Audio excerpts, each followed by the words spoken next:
From the arena to the front office, this is Scoreboard. I'm Chris Titley, and each episode brings you stories from the game of sport, where mindset, money, and meaning shape what comes next. Athletes, coaches, owners, and business leaders unpack the moments that matter, because the scoreboard isn't just about winning, it's about life beyond the game. This episode is powered by Swyftx, Australia's top-rated crypto exchange and proudly homegrown, just like many of the athletes and business leaders we feature on Scoreboard. Now let's get to today's episode.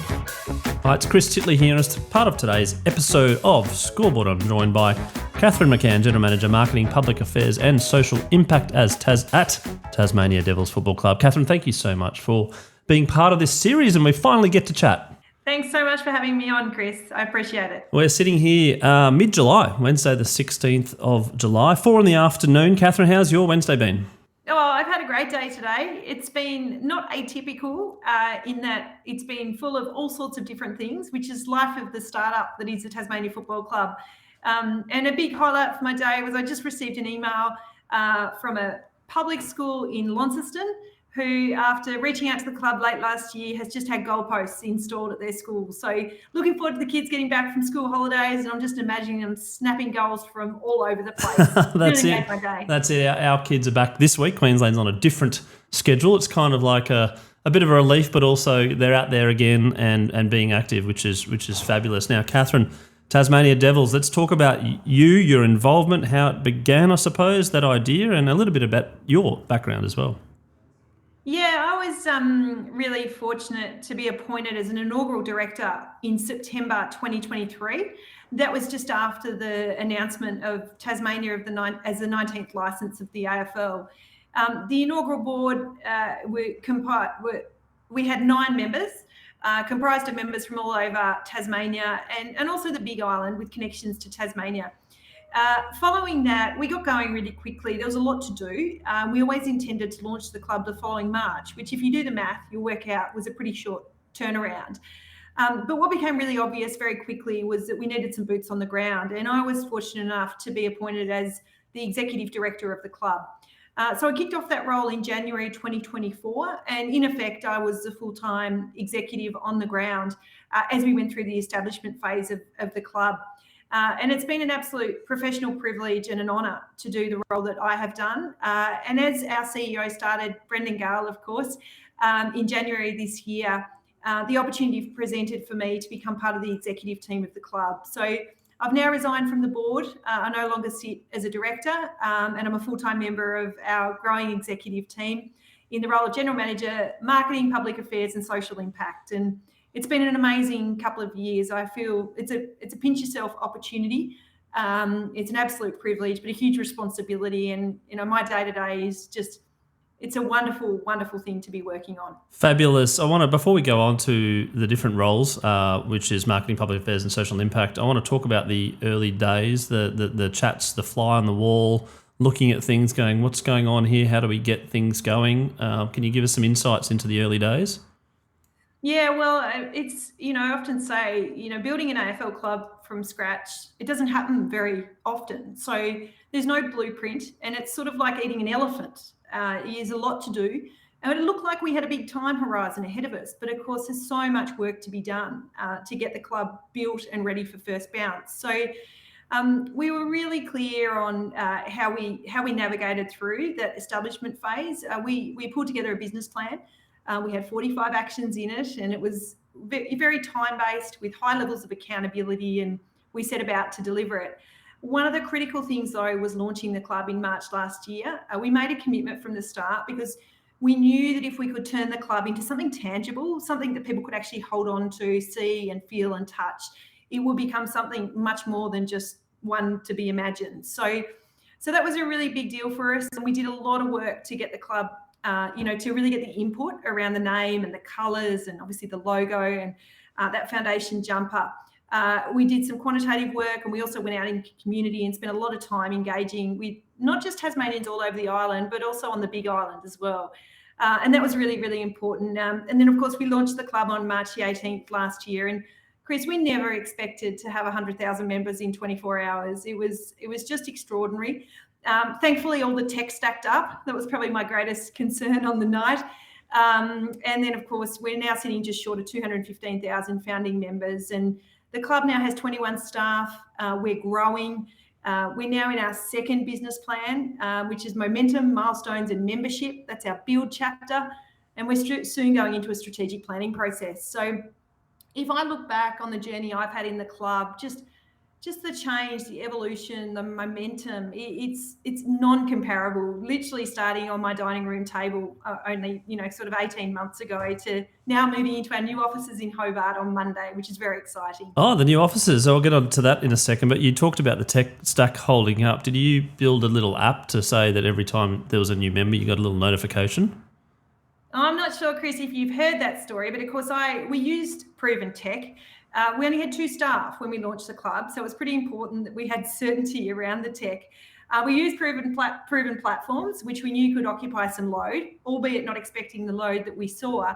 But of course, I didn't turn off the notifications on my phone. So fair to say my phone was bouncing around the place, and I learned pretty quickly that I probably needed to get rid of that. But it became quite addictive, actually. And, for listeners that are involved in ticket sales, particularly ticket sales and anything with a ticker, it's a real high, particularly as a consumer marketer. You put something out into market and then you want to watch how it converts. And then, of course, you want to learn about the audience. So it was a really simple setup, but it really, really served us well. We also made sure that what we took to market was simple. So it was a $10 unilateral offer. You could buy a $15 offer, which included all of the stickers. And in fact, many of our members did do that. But it was very, very simplistic. And to be honest, it had to be, because we were so light on resources as a startup. We needed that certainty that we could transact it and then ultimately fulfill it. Did you feel like a celebrity for a bit that's posted like something on Instagram, like Kanye West or something, or Kim Kardashian? You're like, oh yeah, just the 200,000 notifications. It was quite funny. I mean, as a board, we'd forecast, what we had to budget, of course, and we were doing things pretty lean. Like, we weren't spending a lot of cash, and we'd been out in community, and we could feel the groundswell. And there was no doubt that it's a lot of pent-up demand. It had been 33 years since the first bid for license, so it had been a long time coming. And we'd really done a lot of work creating a believers community and really engaging with the community around those critical inputs. And March 18, we were so well supported by not just the local media, but national and international media. The interest was huge. So look, we didn't expect it. There were a few of us that had our tail between our legs, because we had forecast that by the end of October, we'd have 40,000 members. So we blew that out of the water in probably the first 2 hours. And we did get a bit of a shock. But of course, it was really interesting from a business perspective. What that meant is we'd planned to be in member acquisition. So we had this whole campaign that we're going to roll out for 3 years, but we had to abandon that on the night and move into actually fan engagement, because we could see the audience had responded so quickly and they were looking for content. They were looking to be part of the journey. So that wasn't an acquisition strategy anymore. That was really around content. And we weren't necessarily resourced to do it, but we got ourselves going really quickly, and with a few amazing partners, we moved into that space, and we've learnt a lot along the way, Chris. Having interviewed multiple startups in the last decade, it does sound like a startup. It sounds like Found a Life, where things get thrown, and when you've got accepted, it's sort of like product market fit. This is something really real. I'm curious as to know how you keep connection and transparency and comms going with 215,000 people. Yeah, well, we had to learn along the way, and there were a few questions we didn't ask when we joined. So when members subscribed, I should say. And that failed us a little bit in terms of being able to segment. We had some basic demographic data, which was enough, and our opt-in and engagement levels have been extremely high since the start. And I don't necessarily attribute that to us as the football club, but the passion and the engagement around the cause, and that is obviously Tasmania entering the AFL and the AFLW. We talk about failing well and failing fast, and that's a real mantra of Brendan's particularly. So we're always testing, and we put things to market and we learn from it. One thing that we did learn very, very quickly, though, is that it's a really high-profile startup. So often in startup, you don't have that profile associated with you, but anything we put to market was public, whether that be in the media domain or just wildfire on social media, instantaneously. So if we did make an error, we did make a mistake, or we tested something that didn't work, we were going to know about it really, really fast. So that, I guess, learning it hasn't been catastrophic in any way, shape or form for us, but it really has meant that we've, I guess, honed our processes, and also in the business. Like, I've been really, really focused on making sure that the responsibility in a startup, when you've only got 1, 2, 3 people, that the responsibility, particularly for content, doesn't fall on anyone's shoulders. So we set up, processes to make sure, because when you succeed, it's great. But if things go wrong, we want to make sure that that's shared. And then we've got good order about how we get content to market. So late last year, off the back of that launch, we actually undertook a big piece of consumer research with the member base, where we better understand the segments. So that was focused on understanding really the why, the psychographic profiling of those members, and why they came on board. One of the questions we failed to ask, and it sits on my shoulders, when people originally joined up, was where were they born? So we didn't actually know how many expat Tasmanians were in the base, which was a bit of a problem for us because we had so many off-island members. But what I couldn't confidently say is how many of them were connected to place, as opposed to how many of them had found a connection that wasn't necessarily through their place of birth. And it could have been through, tourism or just a general interest. Yeah, you've been there once and you're like, oh, why not? This I love that place. Yeah. Yeah. So we now know those things, and we'll continually get better at that. That's an evolution and a lifelong learning, I guess, for the club. But we've tested some things. We know what works better for some segments than others. Our level of sophistication will continue to increase, and it needs to. We're pretty much a blunt instrument in terms of our content. It was kind of one size fits all out to market, but we are getting better at that now. And I think as we grow as an organisation, that's critically important in terms of effort and reward, but also making sure you're maximising benefit for the club and giving consumers what they need and what they want at any point in time, or maybe what they don't know they need, but we know for them. So we're getting better at it. We made a few mistakes. There's a few clangers along the way. Certainly some of them sit on my shoulders, but I think really we're just enjoying the learning phase. And what I love more than anything is how much our fans are coming with us, and they've been very, very sympathetic to that. Chris, when we started, you'll laugh, and some of your listeners will find this fun.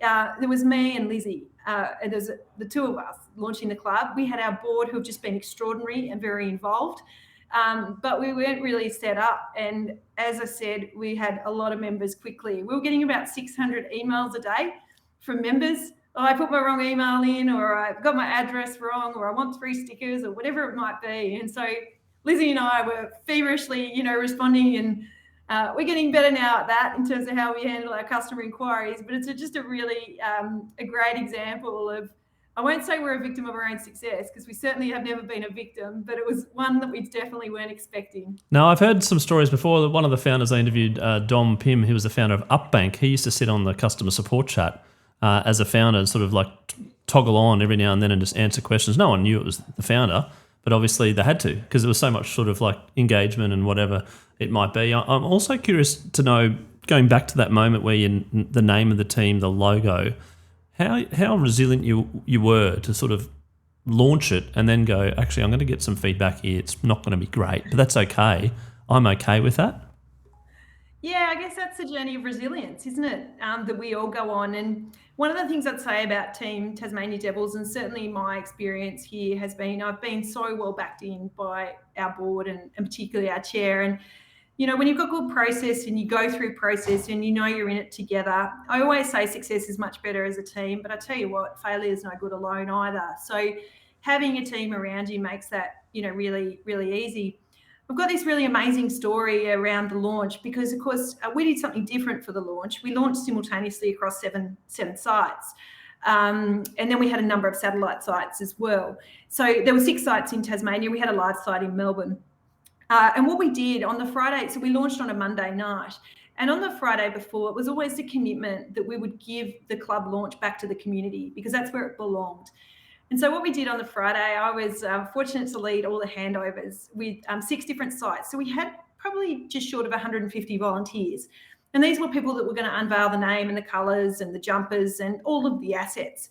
So what we did that day, it's one of the most beautiful memories I have in the last 18 months, is we briefed all of those volunteers. Now, we briefed them without a non-disclosure agreement or any confidentiality agreement. And you might think, oh, Kath, that's just wild. People be spreading the word on social media and all that sort of stuff, right? Yeah. Right. So we got to the end of the conversation and I said, you've all been trusted with this. You're Tasmanians, you know how special this is, and we really want you to keep it to yourselves. They had the run sheet for the night. They had all the assets.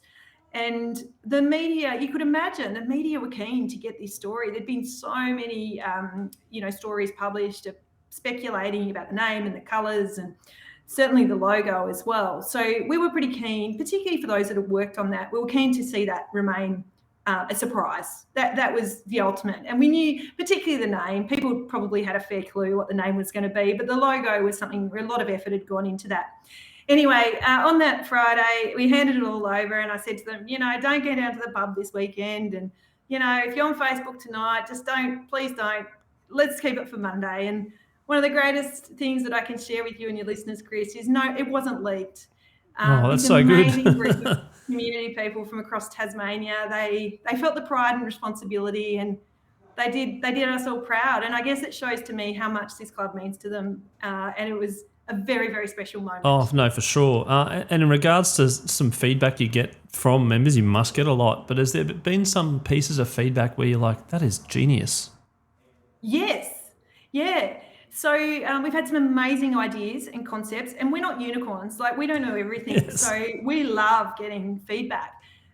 You might have noticed Rum'un, our mascot, a little bit different to the standard AFL mascot, and Rum'un did get a lot of criticism. So to answer your question about resilience, what I've learned is that you need to have a good, solid narrative around what you're doing and any decisions that you make, and you need to do the right thing. Because when things are questioned, if you've got a good story and you've got a solid rationale, some people still might, continue to object, but actually people will probably be a little bit more sympathetic of understanding and open their mind a little bit if there's a story there. So Rum'un certainly had that. But of course, some incredible ideas came in about Rum'un. And in fact, one of our students from the academy that we've established here, the Tasmania Academy of Leadership and Sport, had the most unbelievable idea about Rum'un, because Rum'un speaks devil, which is not really that understandable. And Rum'un has its own Facebook and Instagram. And one of the issues that we faced in Tasmania is really high levels of illiteracy, so low levels of literacy. And it's a huge opportunity for sport to enable. One of our students came in one day and, we're talking about Rum'un's language. There'd been a lot of discussion about, Rum'un can't spell and this is a problem. We're recognising that Rum'un is a puppet. But the idea from this student was, how about we get young Tasmanians to teach Rum'un to spell? So to take the vulnerability away from them as it being a weakness, but to really help this big, green, fluffy devil learn to spell. And it's such a great idea, right? We're going to do it. We're going to make it happen. It wasn't an idea from us. It was an idea from one of our students. And I think it's a good learning in, listening and being open. And it was almost like, that's genius. And one day, it'll come out and the club will be running programs or with a partner most likely. And that came from one of our students. So probably a really great example, and love to be able to recognise others that come up with great ideas. And it happens frequently. Oh, that's so amazing. I'll just sort of a flashback to my son when he was about 5 or 6. He started learning the 6 times tables through AFL. It was quite fortuitous. You go, oh, what's 611? You go, 47. And you're like, how do you know that? And you're like, what's 5 times 7? He's like, no idea. But I know the sixes because I see the scores all the time. Yeah. So education and AFL, yeah. There you go. So I'm also curious to know around the stakeholders. There's lots of stakeholders and whatnot, and the relationships with each different stakeholder must be tough sometimes. How have you gone about managing that, I suppose? And you mentioned about eating an elephant. How far through the elephant are we so far with the Tasmania Devils, sorry? Well, I think, when you eat an elephant, the hardest question is not, what you've got to eat. It's where you start. Like, do you go for the tail or the feet, or is it the ears? Or the thing, what's it called? The, front part? Trunk. Yeah, that's the one. hard. See, it is in the afternoon. I'm a bit tired. And as we get more capacity, we'll be biting from different places. The organisation now has a footy department emerging, for example, which, how awesome, a football club with a footy department. So I think we're getting more and more. As I said, we've got 21 staff now, Chris. Oh, right. Wow. There you go. I know, right? We'll have somewhere between 100 and 120 by first bounce. So the growth is just unbelievable. And as we get more and more sophisticated, more work comes in, the organisation get more complex in terms of, the different roles and responsibilities, but we have more great capacity to eat that elephant from, different parts, for want of a better term. To your question about stakeholders, what we did early, I think, was really important. We were in a hurry. It's a startup that needed to move quick in a high-profile environment, as I said. But the board, just at our second board meeting, actually worked through a purpose. So we interviewed each director and we had a consultant work with us. And she basically then, the next meeting, fed back to us what she thought she heard from all of us around a unified purpose. And that's been incredible because it has been our North Star. Now, we're about to engage in strategy work where we'll look at purpose and values and we'll take that next step. But there's no doubt this piece that got us through the first 18, 20 months has been instrumental, because what we have known confidently is that we're all on the same page around what we're trying to achieve. So when we kind of think about that from a stakeholder perspective, it is a complex stakeholder environment, but most of your listeners and all of your guests would be operating in roles and organisations with complex stakeholder environments. It's not unusual. I think once you agree your purpose and you know your direction, you are so much safer in your engagement. From my perspective, I'm always really mindful of who am I speaking to, what's their interest, and how do we target our messaging. I think it's critical that you plan. I really do, and I've got better at that as I've journeyed through my career. But if you can, really clearly understand your purpose and know what you're delivering, for us that was that establishment phase business plan, and now our build chapter. The stakeholder engagement, it becomes much more simplified. But you do need to do the work, and planning is important. From our perspective, we engage face-to-face, we engage early, and we know that we are most successful when we engage well. So that's a key focus of me in my role, doing lots of engagement. All of our staff are as well, because not only do we need to share what we're doing, but we also need to answer your last questions, to get feedback. This club is so important to so many, and who would we be to think that we've got the answers? There's so much opportunity for contribution. So stakeholder management is a very, very important piece. I would say we've operated in a landscape that's been quite complex, and many of your listeners will be aware, particularly the political environment that has sit around us as a club, and also the fact that our club and the enabling, if you like, requirements of our club are things that we're not responsible for delivering, particularly around the development of a stadium. So that is quite complex, but we made a very, very conscious decision that we are apolitical, we're positive, and we would stay the line and stay focused and maintain the momentum of the build of the club. And that's been our driving force, and that will continue because we've got so much to do to get to first bounce. To first bounce being a goal, are you a goal setter? And if you are, how far do you go out? Do you do your big, hairy, audacious goal? And I suppose how often do you check in? And is there time sets with these goals as well? Yeah, it's a good question. Someone once told me, and I think it was great feedback for me, is that for every major goal, have 7 minor ones. So I don't operate well without having a clear roadmap and a clear goal. I am much more productive and effective with goals, but what I try not to do is just create one massive one. And I really like to break it down. Am I scientific in terms of writing it down? Probably, but not, I don't have a spreadsheet or anything like that. You think about the old SMART goals, and I certainly am. I like to be able to tick things off and feel like I'm progressing. It's important for me. In my personal life, I like to do a bit of running, and I'm always looking for a running event because I love having a stake in the ground, and then I work my training program back and I can feel the progress towards it. So work's not dissimilar for me. And, in the current operating environment for us here, a lot of our goals are task oriented. We know what the purpose is, and we're about to, as I say, really mobilise that probably for the next 5 to 10 years. But I couldn't operate without goals. I find it, much more motivating, and I can feel my progress. And I'm not scared of failing or not achieving goals. I don't think any of us should be.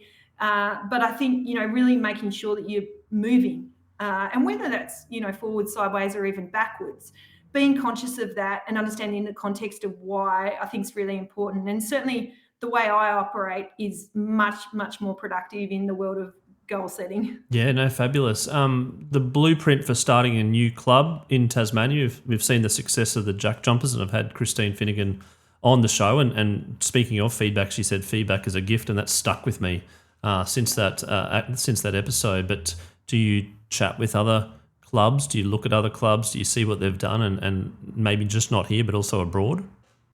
Yeah, well, firstly, Christine Finnegan has just been incredible, and she has personally supported me in my journey, and professionally, she has supported our club. Christine's come out of the AFL system too, so she understands AFL. She also understands how powerful this will be for Tasmania. She's done an incredible job with the Tasmania Jack Jumpers. She really has, and when you look at NBL and NBL clubs, they're a lot leaner in terms of size and capacity of those clubs. And she has been there from the start with her sleeves rolled up, in and under. We often say, you got to play big and play small when you're in these startup worlds. And, that might go from stuffing envelopes to meeting the Prime Minister and everything in between. And Christine's certainly the type of character that's just got on with that. And it's been evidenced by the results. The impact, obviously the success speaks for itself, but the impact that the club has managed to have on Tasmania in such a short time has been just wonderful. And I'm sure she talked to you about participation rates and, the halo effect of what success and what that real aspiration can look like for young people across the state. So in terms of collaboration, absolutely. We look at it as a professional sports industry, as a new industry in Tasmania. And certainly, cricket and basketball have existed, and netball absolutely. But the AFL and AFLW entering into that ecosystem just adds a size and volume that we haven't seen before. So this can best be evidenced by the work we've done with the Tasmania Academy of Leadership and Sport. So we've set up the academy, and we've got 55 students currently studying. They're in their year of their dual diploma. But what we've done that's different, Chris, and the reason that I mention it is, all jurisdictions around Australia have these academies. They're not new. But what they're always linked to is one club. So that might be one club or one institution. But here in Tassie, we've established it, and we've done it in partnership with the Jack Jumpers, netball and cricket. So young people can come in and they can choose a sport that they're most aligned to. They can hopefully, obviously complete their dual diploma, gain their work experience, and hopefully gain a pathway into one of those sports. And the thing about that in Tassie is, one of our absolute benefits is our opportunity to collaborate, and one of our disadvantages is scale, right? So we'd be crazy not to work together. And, we're so close to each other. We've all got a firm view that a rising tide lifts all boats. And if we can work together and grow the sports industry in Tasmania, then that's only going to be a great thing for our economy, but also socially and culturally across the whole island. Absolutely. And in regards to your deep passion for Tasmania, can you talk about your background and I suppose your history with the state of Tasmania? Yeah, so I'm born and bred Tassie. My dad played in the TFL, the Tasmanian Football League here. So he played 99 games for Glenorchy. Very disappointed he didn't get to the 100th. I think you get life membership at 100, Chris. Oh, right, okay. What do you get, a beer on a Saturday afternoon or something? He played alongside Peter Hudson and Rodney Eade and, some of the Tasmanian greats, actually. So I grew up, watching footy and being in and around footy ovals, but that was never an option for me to play. So I played netball, played a lot of it. And I've been such a firm believer in team sport. Like, it's really, my life's been impacted so positively by team sport. So I've lived and worked my whole life here. I've got 2 children, an 18-year-old and a 15-year-old. They're both heavily involved in hockey. Tasmania's a place we produce great hockey players. And in fact, Chris, I'm actually the manager of the Tasmanian Tigers women's hockey team in the Hockey One League nationally. So, oh, wow. How much time do you have to spare? Well, for anyone who loves sport, I'm involved in sports administration with my work now, but there's nothing quite like being operational with athletes. I firmly believe in the power of sport, to propel communities, but to create brighter futures for kids as well. So working alongside athletes as I get a little bit older, maybe with a bit more life experience, and trying to, really support them on their journey is something that I get the utmost joy from. So Tassie's my home. I've been really fortunate to work in some amazing organisations with a lot of responsibility, particularly in tourism and hospitality and aviation sectors here. I'm deeply passionate about Tasmania and the place that I call home, but I'm also deeply passionate about the opportunity that sport will create and the AFL and AFLW will create for Tasmanians. It's going to be a great unifier. We're already seeing that, and that moment of first bounce and what that looks like and how that feels, it's just going to be something that we can't even imagine how good that's going to feel yet. Yeah, no, absolutely. Look, the motion around sport that you mentioned is just so powerful, and it's part of the reason why I do Scoreboard as well, is to tell the stories and about sport, the deep connection, the mental health benefits, the similes to life, the analogies. It's just so powerful. And watching my kids play sport as well, it's a little bit selfish to kind of just feel that emotion as well and take me back to when I was playing sport. I'm also going to ask you about your question. Sorry, going to ask a question about your title. Public affairs and social impact, something that probably not too many people talk about when I'm talking to you, but I'd love you to unpack social impact, what that means to you, the role, and I suppose the legacy moving forward. Yeah, look, it's something probably I'm incredibly passionate about. We, as a board and as an organisation, we're firmly of the belief that if this club doesn't benefit beyond the boundary line, then we've failed. This is an opportunity for this state that we've never seen before, and to create social good.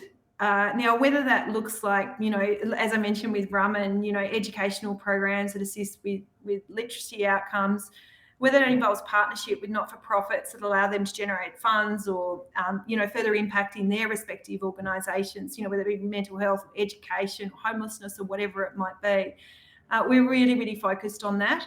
I think it would be fair to say that one of the key areas for Tasmania that we are looking to mobilise through the club and benefits will be education.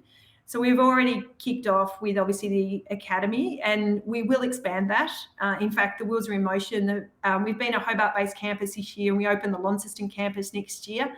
But we've got aspirations to add further certifications, university degrees, and corporate leadership programs and the like into that. We know that sport is something that can traverse socioeconomic, culture, religion, geography, and this opportunity for our club, our state, to have one club that can bring us together will provide opportunities, particularly for young people, to engage in ways that they just haven't been able to before. So we'll be working through development of a social impact strategy. The plan is we'll do that off the back of the organisational strategy development. I'm really focused on, establishing a strong theory of change and an evidence-based approach to the work that we do and who we partner with. I think it's our obligation and responsibility to do that. It is really important. But I also think that partners and the commercial world, this will be of great appeal. Our members will expect it as well. And it's important that with this lever that we've got, that we just maximise the opportunity for all Tasmanians. And we've got members, and we'll have those that sort of know or have heard about the club that are not interested in football, but how can we make sure they benefit in some way? So that is the focus of the club. I'm not sure if there's anyone else in the AFL industry with social impact in their title, but it is something that we're really passionate about. I think we've got some great examples. The development of Rum'un, Chris, is another one that, is a great story. Rum'un was co-designed with Tasmanian students. We took 9 months to build Rum'un, over 400 hours of work with students all through the process. And in fact, Rum'un's actually been crafted from recycled school uniforms that young people across the state donated to construct our mascot. So they're just examples of how we can engage the community. And some of those young people I know, they are not sporty kids by any stretch, but they've found a way to connect into the football club through the way in which we've embarked on that work. So we've got this amazing platform. Let's use it for good. Absolutely. And there's creativity, there's connection, there's all these things that are associated with the peripheral of a club and sport. And I congratulate you to have that social impact in your title, and then also to be a deep focus. Kathryn, I'm going to ask you a couple of questions about your life now. One question I ask people is their scoreboard moment, which is a moment in your life which is quite vivid, and it's like a picture, and you're like, wow, I remember that. And then from that moment, things changed. Yeah, there's probably two of these for me, Chris, and that's when two people particularly just took a punt on me. And they probably believed in me when I didn't believe in myself. And sometimes when you've got a leader, I think, that just knows how much to push you, not so much that you're going to sink, but just enough for you to step outside of that comfort zone. And I think that's where the learning begins. We always talk about that, don't we, with training and the like. When it starts hurting, that's probably when you're getting the benefits. So I've had two leaders particularly that gave me those opportunities, and I probably underestimated myself. And I think probably the learning for me in that is, surrounding yourself with really great people that care about you and genuinely care about you, that will push you. If they do give you those opportunities, the learning for me is, walk through that door because they believe in you. That's brilliant, and those scoreboard moment. That's fabulous, and I love these stories that are unpacked with that particular question. The next question is your favourite all-time sporting moment. Oh, gee, I've just been on a trip to the States with my family, and I'm not sure. If I think about moments, I think about Kathy Freeman winning the 400, the 2000 Olympics. Just brings back goosebumps all the time.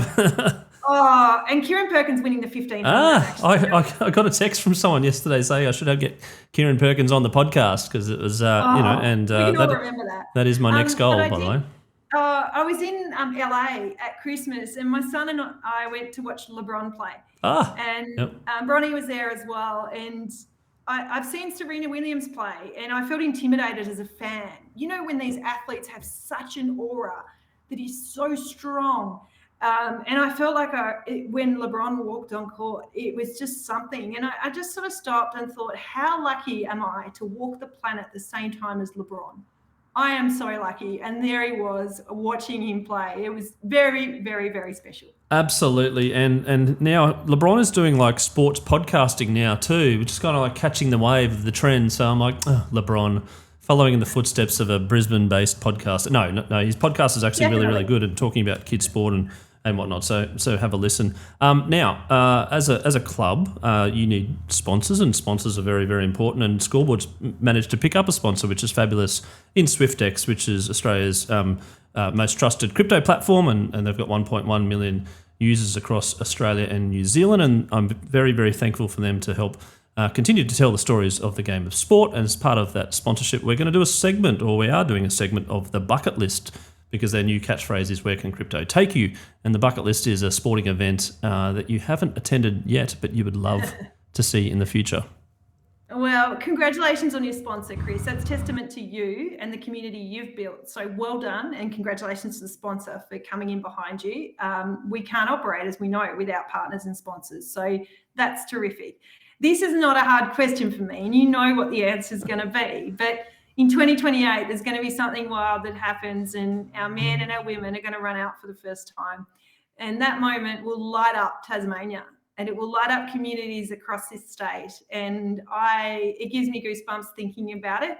I'll delve a little bit deeper, but I reckon the first goal, the first men's goal and the first women's goal, I'm hoping they're good goals, but it won't matter.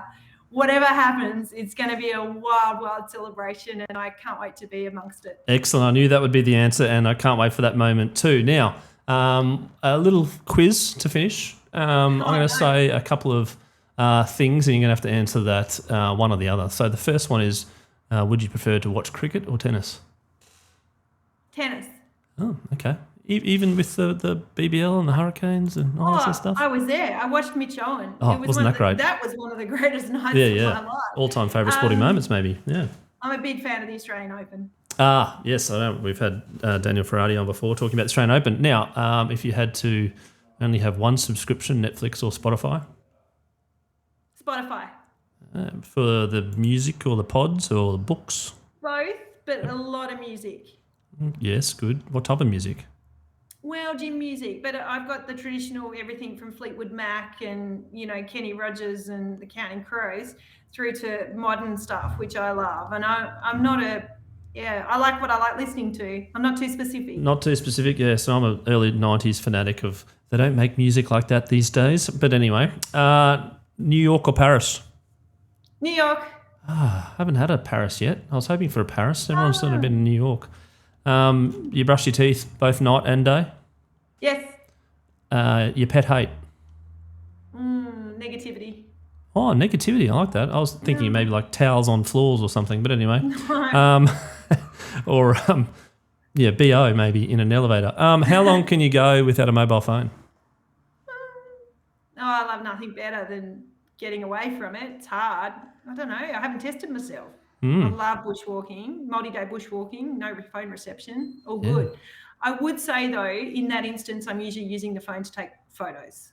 Oh, okay. So, yeah, the camera phone thingy. Yep, not for phone calls. I kind of get it. Saver or spender?